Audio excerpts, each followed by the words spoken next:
아멘.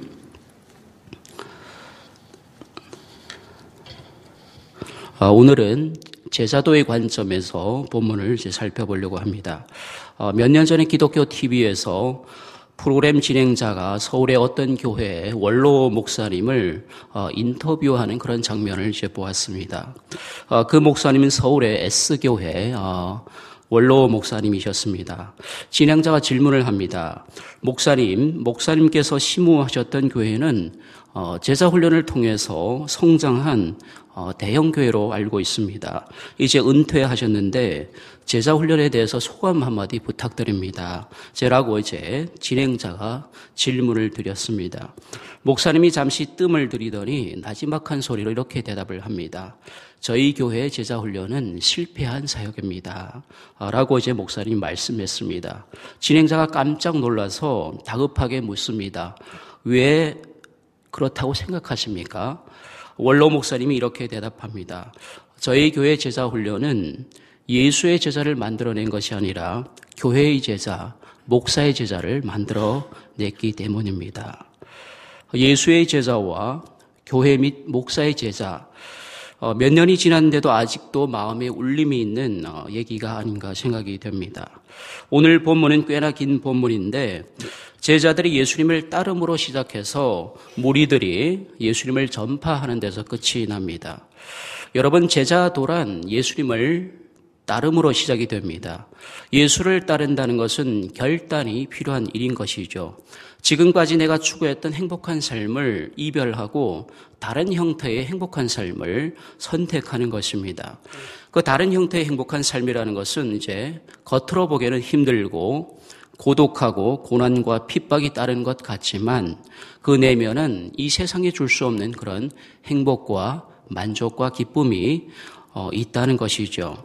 그러나 이것마저도 주님 강제로 하지 않으시고 선택권을 우리에게 주신다는 것입니다. 그런데 문제는 사람들은 주님이 제시하신 좁은 길, 좁은 문으로 가려고 하지 않고 이제 지혜로워져서 넓은 길, 넓은 문도 아닌 적당한 길, 적당한 문으로 가려고 한다는 것입니다. 그러나 주님은 성경의 마지막 책인 요한계시록에서 단호하게 말씀하고 계시죠. 차든지 뜨겁든지 하라. 하나를 선택하라고 말씀하고 계십니다. 예수를 따름에 있어서 적당한 길, 적당한 문은 없다는 것입니다. 여러분, 제자도란 좁은 길, 좁은 문으로 앞서가신 예수님을 나도 그 좁은 길, 좁은 문으로 따라가는 것이죠. 우리가 이 길을 갈 때 쉬운 것은 예수님께서 먼저 그 길을 가셨기 때문인 것이죠. 그 길을 개척했기 때문이라는 것입니다. 그래서 오늘 우리는 앞서가신 예수님을 따라가기만 하면 되는 것입니다. 그냥 따라가기만 하면 되는 것입니다. 공동체와 함께 이제 곧 우리가 또 소그룹이 시작되죠. 소그룹과 함께 그냥 따라가기만 하면 되는 것입니다. 왜냐하면 그 길에 이 세상에 줄 수 없는 그런 행복이 있기 때문인 것이죠. 비록 오늘 본문에서처럼 예수님의 고향 사람들이 지금 예수님을 배척하긴 하지만 혹시 아직 우리 가족 중에 나의 직장 동료 중에 또한 내 주에 믿지 않는 다른 사람, 믿지 않는 많은 사람이 있을지라도 일단 나는 먼저 끝까지 예수님을 따라가는 것입니다. 여러분, 우리가 예수님을 따를 때 주변 사람들이 예수님을 믿느냐 믿지 않느냐 그분들의 마음이 완악하기보다는 대부분 우리의 삶이 어떠하느냐에 달려 있다는 것입니다. 제가 어제 아동부 설교를 하면서 아이들한테 그런 질문을 했습니다. 거룩한 삶이란 무엇일까요? 라고 아이들한테 질문을 했습니다. 그랬더니 갓 유치부에서 올라온 8살짜리 초등학교 1학년 학생이 이렇게 대답을 하는 것입니다.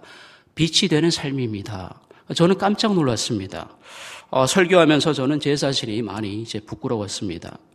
여러분, 예수를 따른 사람들의 삶을 통해서 믿지 않는 사람들이 예수님을 배척하기도 하고 하나님께 영광을 돌려드리기도 한다는 것입니다. 그러므로 가정에서, 직장에서, 내가 속한 공동체 속에서 나의 말 한마디, 행동거지 하나가 참으로 중요한 것입니다. 혹시나 나의 삶이 빛이 되는 삶인데도 불구하고 그들이 만일 믿지 않는다면 실망할 필요는 없습니다. 왜냐하면 하나님의 때가 있기 때문인 것이죠. 우리가 해야 될 일은 하나님께서 맡겨주신 그 제자의 사명을 계속 행하는 것입니다. 오늘 본문에 예수님과 제자들은 고향에서 배척받았지만 거기에 실망하지 않았습니다. 7절 이하에 보니까 그들은 계속 제자의 사명을 감당하고 있습니다. 예수님께서는 제자들을 파송합니다. 어디로 파송합니까? 바로 선교의 자리로 파송을 합니다. 각자의 자리에서 제자들을 부르셨지만 선교란 동일한 자리로 파송하고 있습니다. 여러분, 제자의 또 다른 측면은 전도이고 선교인 것입니다. 예수님께서 우리를 부르셨을 때, 내가 아내의 자리에 있을 때, 내가 또한 남편의 자리에 있을 때, 부모의 자리에 있을 때, 자녀의 자리에 있을 때 우리를 부르셨습니다. 그러나 예수님께서 우리를 부르시고 파송했을 때는 이제는 다르다는 것이죠. 이제 내가 있는 자리는 더는 옛날의 아내의 자리, 남편의 자리, 부모의 자리, 자녀의 자리가 아니라는 것이죠. 이제 그 자리는 더는 나의 존재감, 즉 예수님의 고향 사람들처럼 텃세를 드러내는 자리가 아니라는 것입니다. 다시 말하면 복음을 드러내는 자리, 예수님의 이름을 드러내는 선교의 자리라는 것입니다. 이게 예수를 따르는 사람들의 또 다른 이제 측면인 것이죠. 그래서 제자는 그 어떤 곳에 가든 간에 오직 예수님의 이름을 드러내는 사람들이란 것입니다. 그러려면 어떻게 해야 하겠습니까? 나의 존재감, 나의 텃세를 버려야 하는 것입니다. 7절 이하의 선교지로 파송받은 제자들은 모든 텃세와 존재감을 다 버렸습니다. 그들이 가진 것이 무엇입니까? 오직 지팡이 하나와 샌들 하나뿐이었습니다. 지팡이는 무엇을 의미합니까? 오직 하나님만 의지하겠다는 것을 의미하죠. 신앙 고백인 거죠. 하나님이 제자들의 존재감이고 텃세였던 것입니다. 제자들의 그러한 모습을 통해 결국 14절에 보니까 예수님의 이름이 드러나게 되었다고 이제 표현하고 있습니다. 그러니까 우리의 존재감, 텃세를 버리게 되면 그것만 버려도 예수님의 이름이 우리를 통해 드러나게 된다는 것입니다. 여러분, 우리가 예수님의 제자인가, 예수님의 팬인가를 스스로 판별을 하는 기준이 있습니다. 그것은 나를 통해 예수님의 이름이 드러나느냐, 아니면 나를 통해 나의 이름이 드러나느냐라는 것입니다. 오늘 파송받은 제자들이 자신들의 이름이 아닌 예수님의 이름을 드러내니까 그 영향력이 어디까지 미칩니까? 14절에 보니까 왕궁에까지 그 영향력이 미칩니다. 그런데 14절 이하 왕궁의 이야기가 세례 요한의 이야기입니다. 왜 마가는 문득 세례 요한의 이야기를 전하고 있는 것일까요? 우리는 세례 요한의 이야기를 통해서 아주 중요한 말씀을 기억해야 합니다. 그것은 바로 제자로서의 삶은 사적인 영역뿐만 아니라 공적인 영역에서도 드러나야 한다는 것입니다. 제자로서의 사회적 역할을 말씀해 주고 있는 것이죠. 다시 말하면 불의를 행하고 있는 위정자들을 향해서 정의를 외칠 줄 알아야 한다는 것입니다. 예언자적인 목소리를 낼 줄 알아야 한다는 것이죠. 요즘 교회가 얼마나 예언자적인 목소리를 많이 잃어버렸습니까? 불의를 향하고 있는 위정자를 향해서 그들을 위해서 기도도 하는 것도 중요하지만 때론 정의도 외칠 줄 알아야 한다는 것입니다. 오늘 14절 이하 세례 요한의 이야기가 우리에게 얘기해주고 있는 것이 바로 그것입니다. 동생의 아내를 취함으로 불의를 행하고 있는 헤롯에게 요한은 그것은 아니라고 정의를 외쳤던 것이죠. 여러분, 제자도의 또 다른 측면은 사회적 역할에서 불의를 행하고 있는 위정자를 향해서 그것은 아니다고 용감하게 말할 수 있어야 한다는 것입니다. 그 목적이 무엇입니까? 세례 요한이 그것을 보여주고 있습니다. 예수님께서는 그것을 미리 아시고 여자가 낳은 중에 세례 요한보다 큰 이가 없다고 하셨습니다. 무엇입니까? 그는 흥하여야 하겠고 나는 쇠하여야 하리라. 실제로 세례 요한은 예수님은 흥하고 자신은 쇠한 삶을 살다가 갔던 것이죠. 여러분, 제자도의 삶은 그는 흥하여야 하는 것이고 나는 쇠하여야 하는 것입니다. 그게 맞는 것입니다. 마가는 이것을 보여주기 위해서 문득 세례 요한의 이야기를 삽입하지 않았나 생각이 됩니다. 그 사이에 30절에 보니까 성교 갔던 제자들이 다시 돌아옵니다. 그런데 재미있는 것은 파송받을 때에 제자라는 표현을 쓰는데 돌아왔을 때는 사도라는 표현을 씁니다. 여러분, 사도란 모든 것을 버리고 오직 하나님만 의지하며 선교의 사명에 최선을 다하는 사람들인 것이죠. 제자의 삶에서 사도적인 삶으로 삶이 승격되었던 것이죠. 그러한 제자들을 위해서 예수님께서 쉼을 주십니다. 31절에 보니까 예수님께서 한적한 곳에 가서 잠깐 쉬어라 라고 말씀해 주고 있습니다. 여러분, 이 쉼은 그냥 쉼이 아니라 하나님을 깊이 만나는 충전의 시간인 것이죠. 그러므로 우리는 사역을 감당할 때 사역과 쉼의 조화가 필요한 것입니다. 만약 사역한다고 해서 되는 것도 아니고 또한 만약 쉰다고 해서 되는 것도 아니죠. 이 둘이 조화를 이루어야 하는 것이죠. 하나님을 깊이 만나는 그 친밀함을 통해서 사역을 감당해야 하는 것입니다. 그런 의미에서 우리 예배와 새벽 기도는 쉼이고 재충전의 시간이라는 것이죠.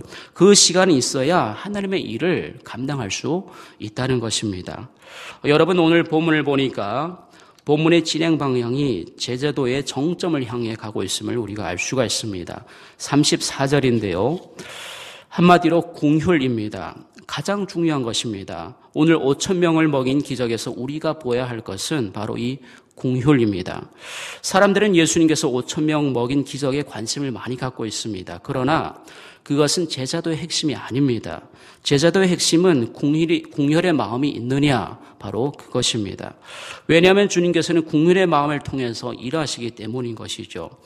우리가 허기진 것은 궁혈의 마음이 없기 때문인 거죠.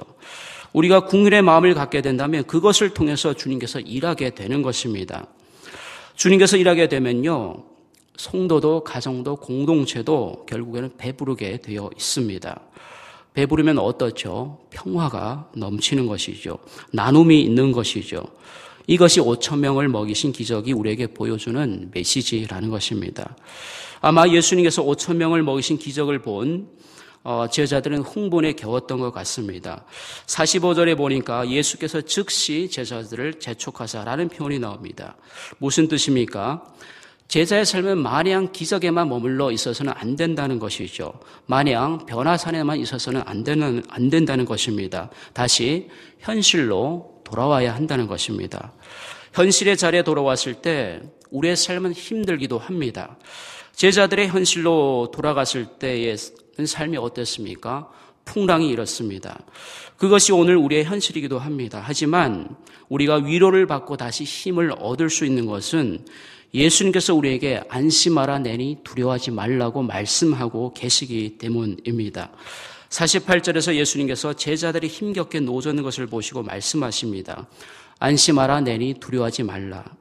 그리고 51절에 보니까 제자들의 광풍이 이는 그 힘든 삶 가운데로 예수님께서 친히 가시니까 바람이 먹게 됩니다.